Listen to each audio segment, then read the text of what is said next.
पिछली शाम मेरे एक दोस्त से बातचीत हो रही थी। उसने व्हाट्सएप पर सैलरी स्लिप भेजी। 10% की बढ़ोतरी का नोटिफिकेशन चमक रहा था, लेकिन जब फोन पर बात हुई तो उसकी आवाज में वो खुशी नहीं थी बल्कि परेशानी थी। बोला, यार कागज पर तो 10% सैलरी बढ़ती दिख रही है, लेकिन जो ईएमआईज है वो 20% बढ़ गई है। बच्चों की स्कूल की फीस जो है 25 से 30% ऊपर हो गई है, और किराना का बिल, सब्जी भाजी का भाव, पेट्रोल की कीमत है, उसका तो हिसाब ही खत्म हो गया है। फिर कहा कि 10% बढ़ोतरी जरूर मिली, लेकिन लगता है मैं पिछले साल से भी ज्यादा गरीब हो गया हूं।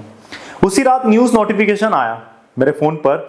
इंडिया जीडीपी 7.8% की रिकॉर्ड ग्रोथ पर, देश बना फास्टेस्ट ग्रोइंग इकोनॉमी। पढ़कर मन में तूफान उठा। एक तरफ करोड़ों लोग परेशान हैं कि उनके महीने का बजट फिट नहीं हो रहा, दूसरी तरफ इकोनॉमिस्ट बता रहे हैं, वो भी खुशी से, कि भारत कितनी तेजी से आगे बढ़ रहा है। सवाल यही है, अगर देश इतनी तेजी से अमीर हो रहा है तो हमारी जेबें खाली क्यों? क्यों मिडिल क्लास की हर फैमिली महीने के आखिरी में स्ट्रगल करती है? आज जीडीपी के चमकते हुए बिग नंबर्स और हमारी छोटी सैलरी के बीच छुपी उस कहानी को समझेंगे जिसके बारे में कोई खुलकर नहीं बोलता। आज जो बातें करने जा रहा हूं वो शायद आपके घर की भी कहानी हो।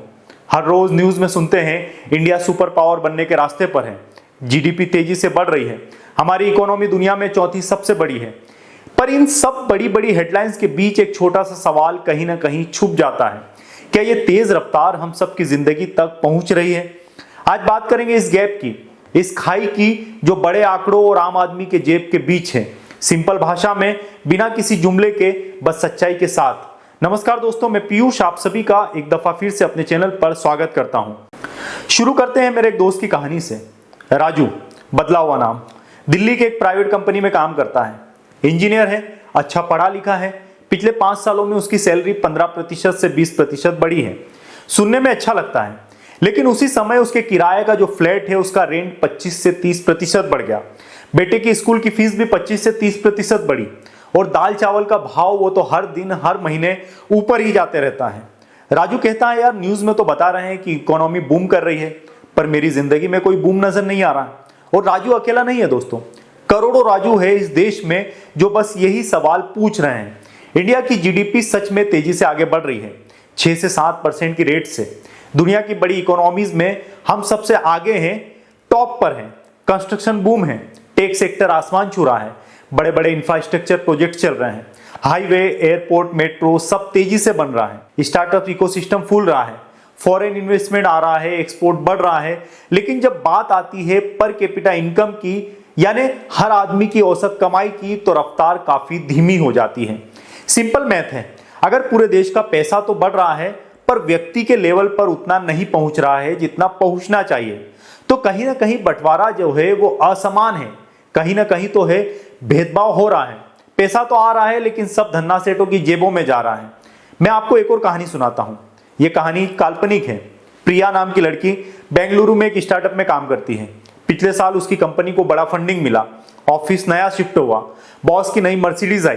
बॉस के पास पहले से 2-3 कारें गैरेज में ऑलरेडी रखी हुई है, लेकिन प्रिया का बेसिक सैलरी वही है, बस थोड़े से वेरिएबल पे इंक्रीमेंट मिला, और काम ऐसा जैसे उसका शोषण हो रहा हो।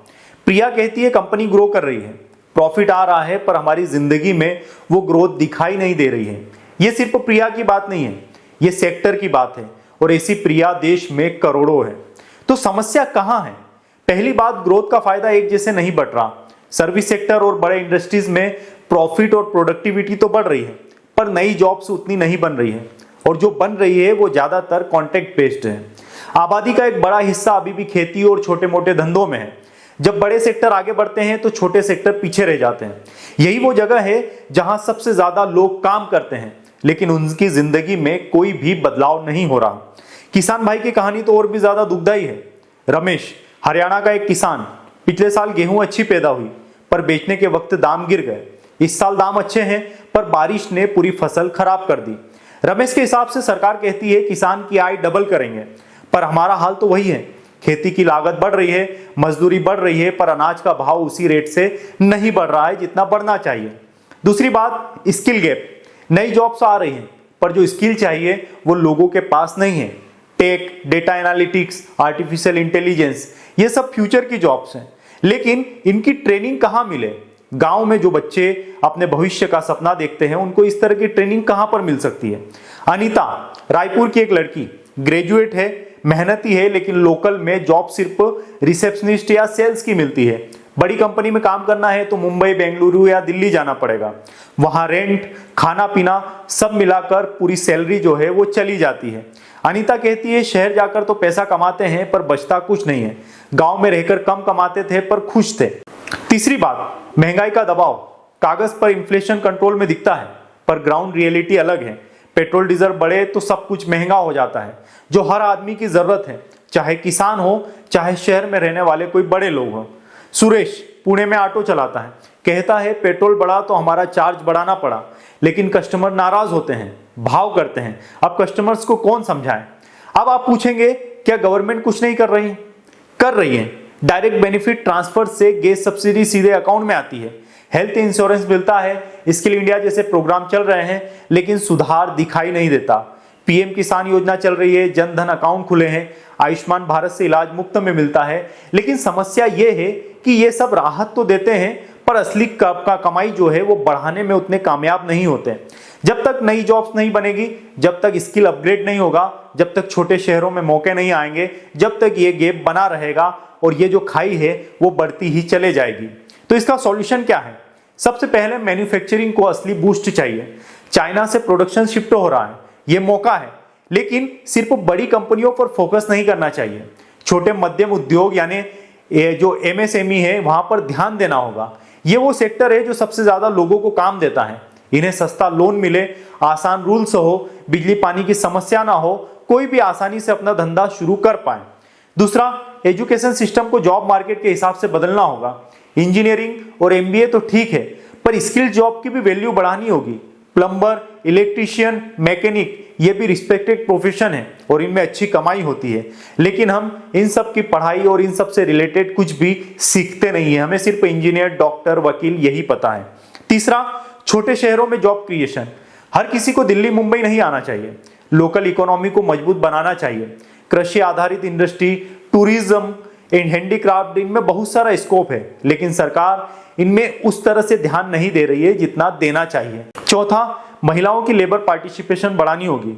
इंडिया में सिर्फ 20% महिलाएं काम करती है, जबकि चाइना में 60%, यूरोप में 70% है। अगर हमारी महिलाएं भी काम में शामिल हो तो फैमिली इनकम डबल हो जाएगी। हालांकि ये देखने को मिलता है, लेकिन उस लेवल पर नहीं। अभी भी प्रतिशत अगर निकाल कर देखें तो काफी कम महिलाएं हैं जो वो नौकरी में हैं। दोस्तों, आज जो कहानी आपसे शेयर की है ये सिर्फ आंकड़ों की कहानी नहीं है, ये उम्मीदों और हकीकत के बीच फासले की कहानी है। ये राजू, प्रिया, रमेश, अनीता, सुरेश, सुनीता, राहुल, ये हो सकता है सब काल्पनिक कहानियां हैं, लेकिन इस तरह के करोड़ों लोग, इनकी करोड़ों कहानियां हर शहर में, हर गांव में घूम रही है, लेकिन हम उन पर ध्यान नहीं देते हैं। जीडीपी बढ़ना अच्छी बात है, इससे इंकार नहीं है, लेकिन जब तक ये ग्रोथ हर घर की रसोई तक नहीं पहुंचेगी, जब तक हर माँ बाप को ये नहीं लगेगा कि बच्चों का भविष्य बेहतर हो रहा है, तब तक ये कहानी अधूरी रहेगी। इन आंकड़ों से कुछ नहीं होगा। सरकार का असल मकसद हर आदमी को खुश करना होना चाहिए, सिर्फ पूंजीपतियों को नहीं।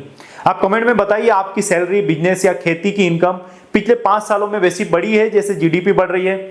आपके हिसाब से सबसे जरूरी कदम कौन सा है? नई जॉब्स बनाना, स्किल ट्रेनिंग देना या महंगाई को कंट्रोल करना?